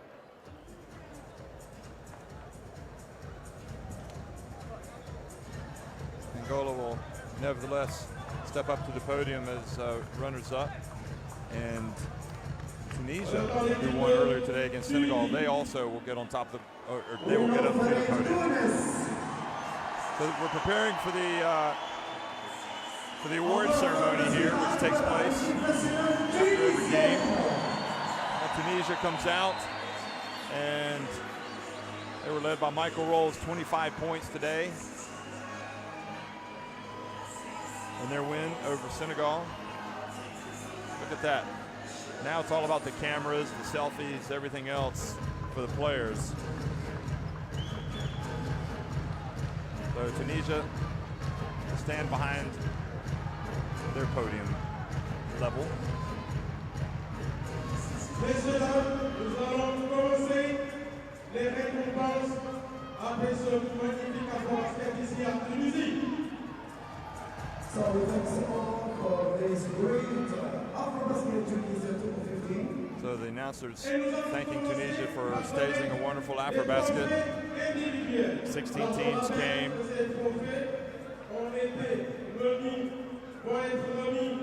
I guess the biggest upset that we saw was Gabon going 0-3 in the group stage, and then upsetting Cape Verde, who were 3-0 in the first knockout game. There's FIBA president Horatio Muratori. So he will be involved in the presentation of the medals. But before that, we're going to name the All-Star 5. So Carlos Moraes makes the All-Star 5. So that'll perhaps soften the blow for him a little bit. Although he doesn't look too happy. Can't blame him. No, well, he would trade that in for a victory, wouldn't he? That's the team player that he is.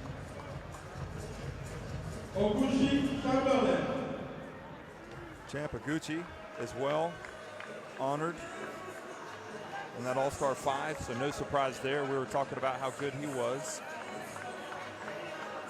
Yeah, I mean, the influence he had, tremendous three-point shooting. He showed an ability to get to the ring and finish as well. Usually you see Al-Farouk Aminu as well has made the all-tournament team.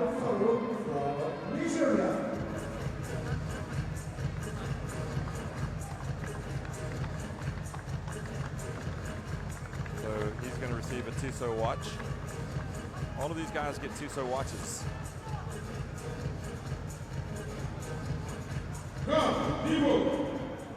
And that is a nice watch. I don't know if you've ever had one. You won't. Dom receives for training ever.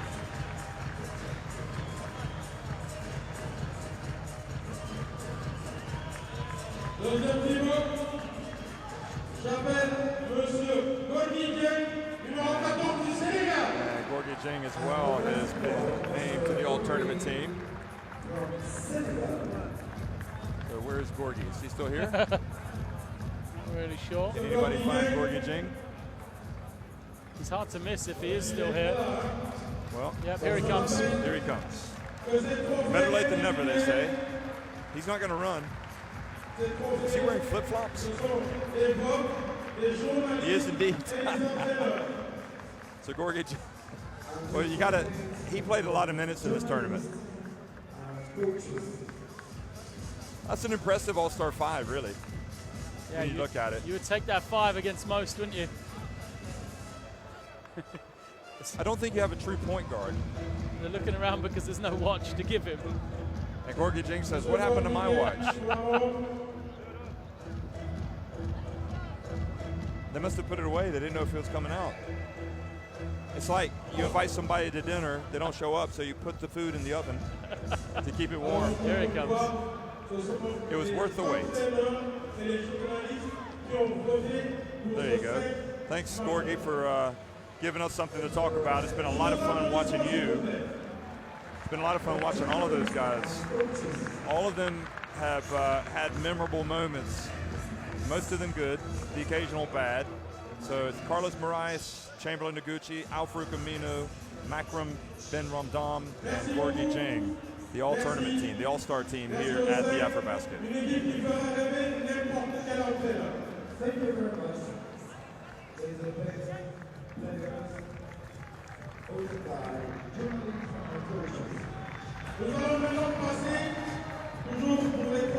Look at that. This is the age we live in. Look for that on a Twitter or Instagram or social media page, Facebook near you. You know, I'm glad Tunisia have staged this event. I think it's really important. They've done a great job. And so the top rebounder award is handed to Gorgui Dieng from Menjour Abderrauf, the president of the technical commission of FIBA Africa. The best three-point scorer is going to be awarded by the commissioner, Mr. Fode Amara Conde, the president of the Commission of Competitions of FIBA Africa, who was the commissioner for the final.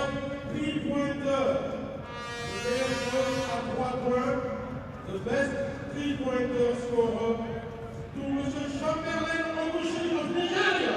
And no surprise there, the best three-point shooter is Chamberlain Noguchi. He loves doing that, doesn't he? Yeah. I think Adil Talatli just took his watch. What was he doing over there? I hope he doesn't forget it. I think Adil Talatli is like, he's just left the arena with his watch. That's a great picture, that one there. It was indeed. We'll be seeing that. Good spirit there between those teams. Now, Alain Ekra, the president emeritus of FIBA Africa, is going to come out and present the award for the best scorer. The best scorer of the competition. Et ce prix est à Gorgui du Sénégal. Well, Gorgui Dieng again, no surprise there. He was the double-double machine. Oh, yeah. I mean, he's a busy man coming up, collecting these awards, but rightly so. It's been tremendous. I mean, without him, where would Senegal be? Best scorer, best rebounder. All-tournament team.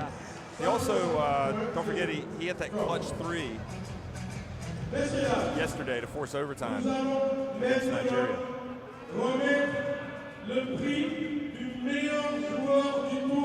So the best player, the MVP of the tournament, is going to be presented by Horatio Moratori, the president of FIBA, as well as Alphonse Bile, the Secretary General of FIBA Africa, Côte d'Ivoire great. So who is going to be the best player? I don't know this. I had an idea about some of the other guys, but I don't know who this is. And it will be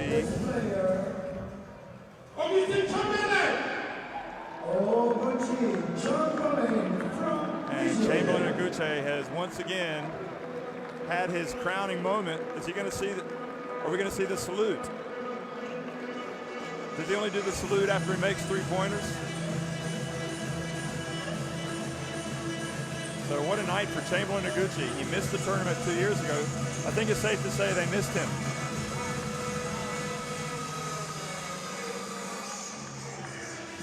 I mean, a well-deserved award for me. Champ Oguche, you know, you asked me who's had the most influence. He's the most influential player on the team that's won. Obviously, Gorgie Dieng, with the leading scorer and rebounder, would have been in for a shout, as would really any of that All-Star fire. But, you know, Champ Oguche, would Nigeria even have reached the final without him there? Now the fair play team. This is interesting. Mr. Maher Bendia, the Minister of Sports of Tunisia, is going to present the award for the fair play team.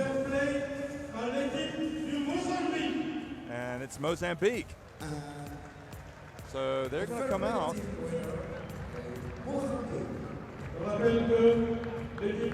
And the coach, Inaki Martin Garcia, is going to receive that award.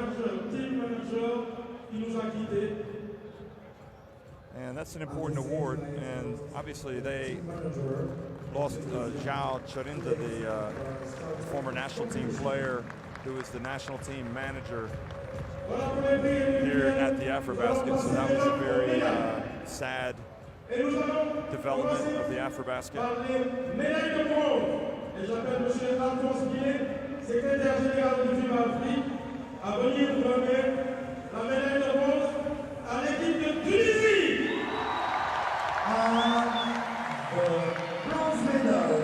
So now Tunisia step up on the podium finally to get their bronze medals. And remember, this is a team that's on quite a roll when you think about it. 2009 bronze medal in the AfroBasket. 2010 they played at the World Cup, the FIBA World Cup, Basketball World Cup in Turkey. 2011 they won this title in Madagascar. 2012 they played at the Olympics. And Lloyd, you brought them bad luck because you saw them play in 2013. I bet you they weren't very happy to see you show up this year. Absolutely not. And really, that was the one blip on the record, which you know, as they've started to become a major power in African basketball, you know, they're up there now, and it's got to be said that this Angolan dominance that we've seen for recent years, you know, Tunisia are a team that are there challenging, and now Nigeria as well. You know, there's work to be done for Angola if they want to keep this run going.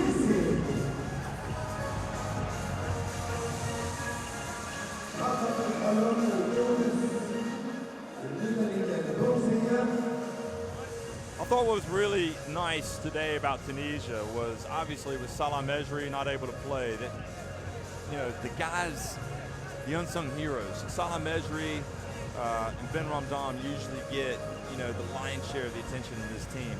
And, you know, it was a gritty effort from those guys today to beat Senegal. And they were ready. They were ready, and they've been rewarded. And you never want to leave a tournament without a win, you know? So if you can get a medal, that softens the blow. I think the team that's going to be a bit sad tonight is Angola, because they realize their shot at the Olympics, their chance of making it to the Olympics is a little bit harder. There's Adel Talatli, the coach. I just wonder if he's going to stick around the program. AfroBasket 2015, third place, Tunisia. They really gave us a lot of highlights in this tournament. I mean, my voice is scratchy because having watched them against Morocco, against Nigeria.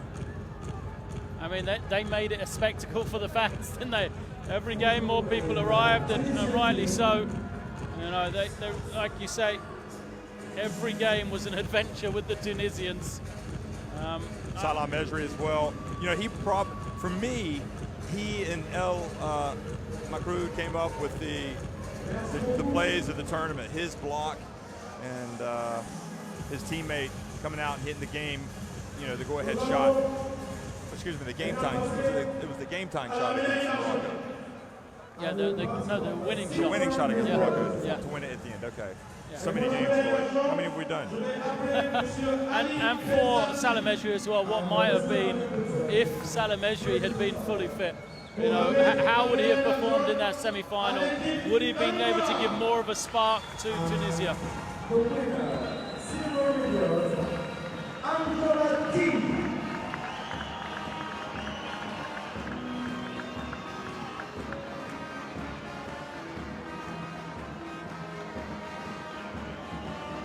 So Alfonso Ville gave out the bronze medals. Silver medals will be Ali Ben Zarte, the president of the Tunisian Basketball Federation, who sits next to Coach Adel Talatli during the games. That's interesting. But if you're involved in basketball, good to see somebody so heavily involved. I mean, he's invested a lot of his time into making sure this thing went off well. So he goes up and presents the silver medals to the Angolans. And honestly, no team wants to lose a final. But I think these guys have set the bar so high over the years that for them not to get the gold medal, we talked about it beforehand. Really, only one medal was acceptable for them before.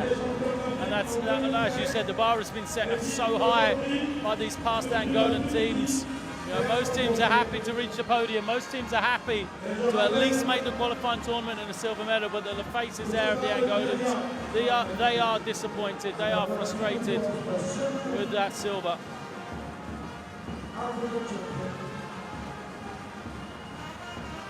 What a crazy game they played in when they took on Senegal in the group stages. That was one of the highlights of this tournament. Senegal staging that late comeback or fight back to beat them. So they had a lot of fans come to support them. They always create a lot of great atmosphere at the AfroBasket. So second place, and you can tell they're not overjoyed, albeit they are respectful. And now the Tigers are getting ready to assume their top of the podium place here.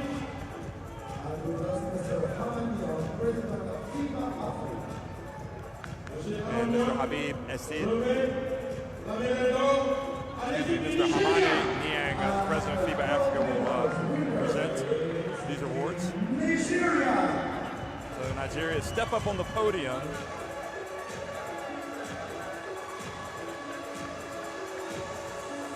Boy, Oyedeji, he's really been at it, hasn't he? It's taken him a while. And as you pointed out, Oguchi was with this team back in, when was it, 2005? Yeah, a long time ago.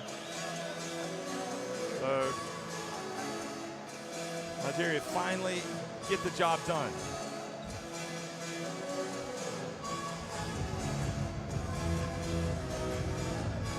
I guess the biggest memory from them, other than today, was watching them eke out the victory against Senegal in overtime in the semifinal.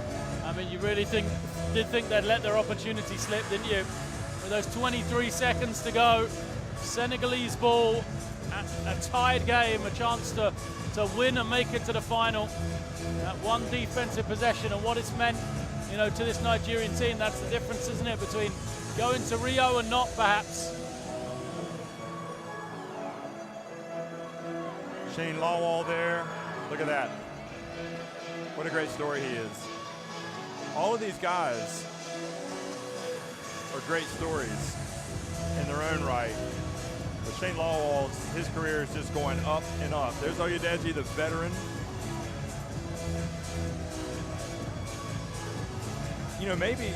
Maybe by winning this, people won't talk about this shattered backboard as much from Stanley Okoye of Nigeria.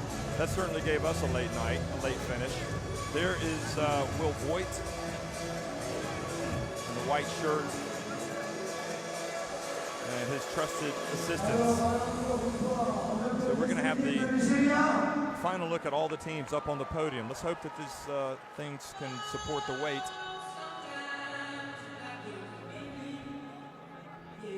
Mr. Habib Assid, the chef du government, is going to ultimately present the trophy. But the remaining medals are being given to the Nigerians.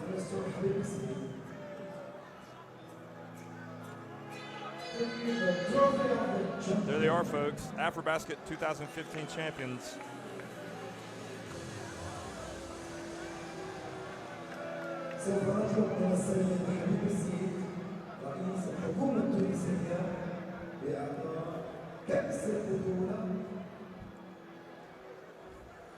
And Ike Diogu just got to put his feet up. He didn't have to do anything.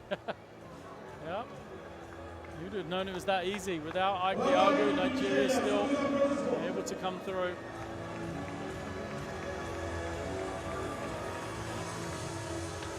So now the trophy of the champion, the Coupe de Banquier.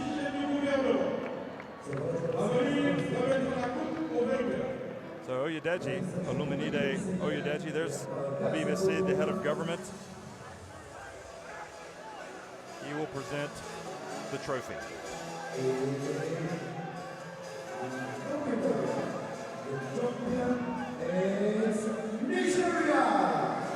Here it goes. So Oyedeji has it.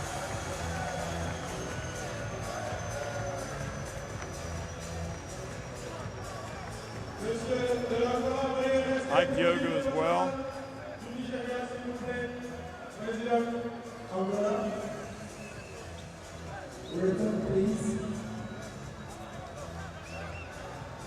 Well, they play basketball all over the world, and they certainly play it in Africa.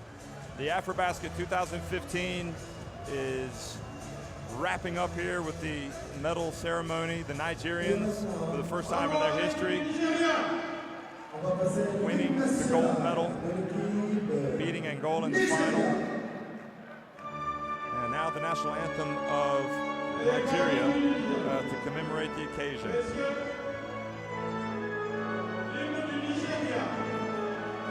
Oh, I think they've picked the wrong national anthem. I think that was Senegal. Oh dear. Yeah. And it was flawless. Yeah, this is the right one.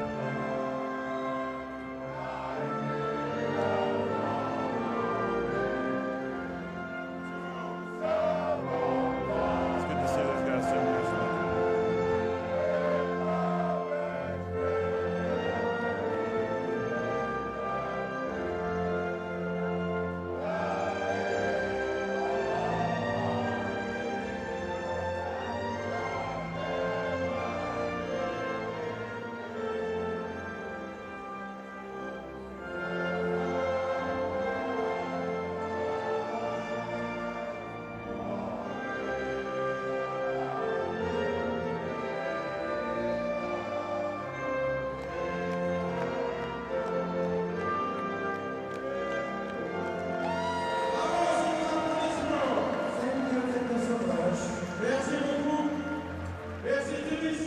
So the national anthem's been played. Well, any last thoughts, Lloyd, before you shove off here and get back to where you got to get to? Yeah, no, just thank you very much. It's been a fantastic tournament once again, hasn't it?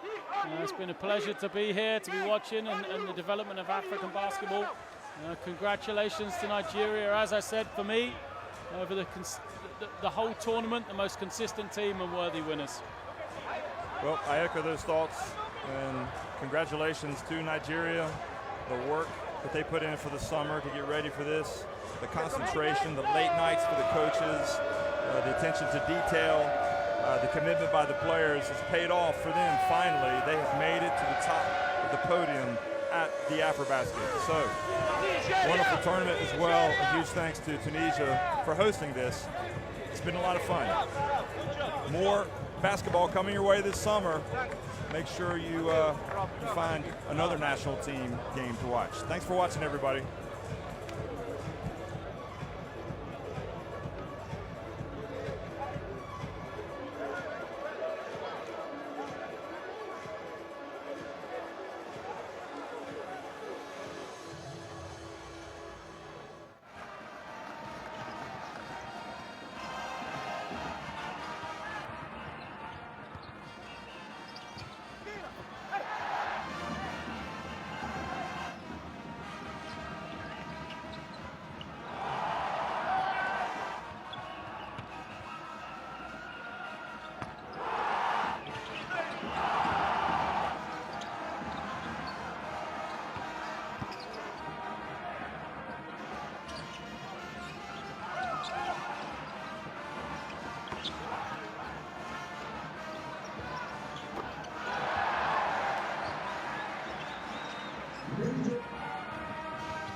Nigeria on 3. Nigeria on 3. 1, Nigeria!